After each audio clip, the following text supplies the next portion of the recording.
Hello and welcome to a house tour of my Georgian farmhouse. We've lived here for a year now and we've renovated 4 rooms out of the 18, so come on in and check it out. The first thing you'll see is my lovely hole in the wall. So we're currently mid-renovation with the hallway, trying to make it feel more Georgian by adding these floor tiles, the panelling, and thankfully that hole in the wall's gone now. So the living room is the first reception room that you come to on the left in the hallway.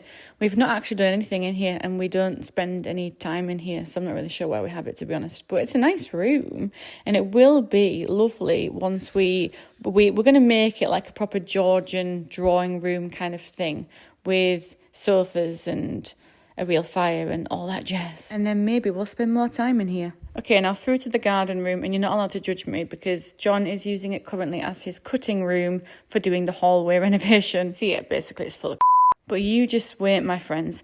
The dream in here is going to be unreal. Think Beauty and the Beast, big shelves, ladder, books everywhere. I might even put a piano in there because you can get them for free on Facebook Marketplace and it makes me look fancy even though I'm not. Okay, now prepare yourself. This room is also mid-renovation because I got really impatient the other day and just decided to attack those painted tiles. Now please come into where I spend most of my time doing bloody laundry.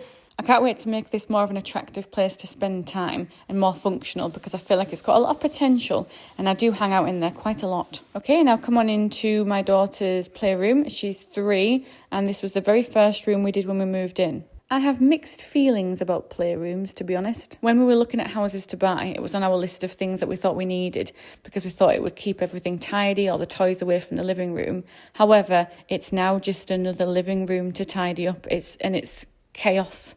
99% of the time, chaos. But hey, Everly loves it and it's hers to make chaos in, so all the power to her. So the kitchen has nearly been done a year now. The previous kitchen had been installed around 2008 and would have been a really, really good kitchen at the time. However, as things do, it had been worn with use, it had been well loved, and it was starting to fall apart. There was also a massive stinky leak on that back wall. So that had to be resolved immediately. And we're really, really happy with the kitchen. We've made more space in it. We've got rid of any dead space and it just feels more functional, more us. And John loves cooking in here whilst I have a glass of wine and do a bit of a dance. And then the last room downstairs is the Snug. This is the reception room we spend the most time in, mostly because of the layout of the kitchen, which we also spend a lot of time in. However, probably because we've also done this room, so we enjoy spending time in it. This was the second room we decorated after we moved in, and because it's our style, it feels like we're living in our home in here.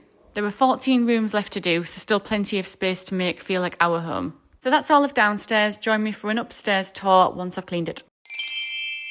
I've had a chance to vacuum upstairs now, so you can come in and have a look. We've lived here for just over a year now, and we've done 4 out of the 18 rooms, but none of them are upstairs, so let's talk plans. As you can see, the hallway is mid-renovation at the moment, and it's going to look cracking when it's finished, eh? So there are 4 bedrooms upstairs, as well as the family bathroom, a Jack and Jill ensuite, and our ensuite as well. There's also the second floor, but we'll get to that. Is this the emptiest office you've ever seen?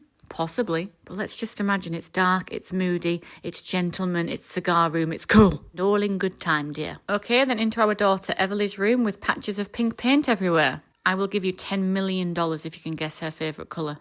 And by $10 million, I mean $0. But you will have my respect, which you'll be pleased to know is worth nothing. So this will become a haven of pink, and that door on the right leads to her own Jack and Jill bathroom, which will be great when she's a teenager. Now into the guest bedroom, where I have removed the piles and piles of laundry. Now looking at it, you can actually see that it's a really nice room with beautiful views, and it's not full of and this leads to the other side of the Jack and Jill bathroom, so perfect for guests. We're going to revamp everything in here just to make it our own. There won't be a wall unpainted. No idea what to do in this bathroom yet because I do quite like a modern bathroom for an ensuite and then do more traditional for the family bathroom. So let me know any ideas you have. When we come out of this door, the hallway frame to the right, this one here, kind of looks like it might have been boxed off at one point. Possibly as a separate wing maybe?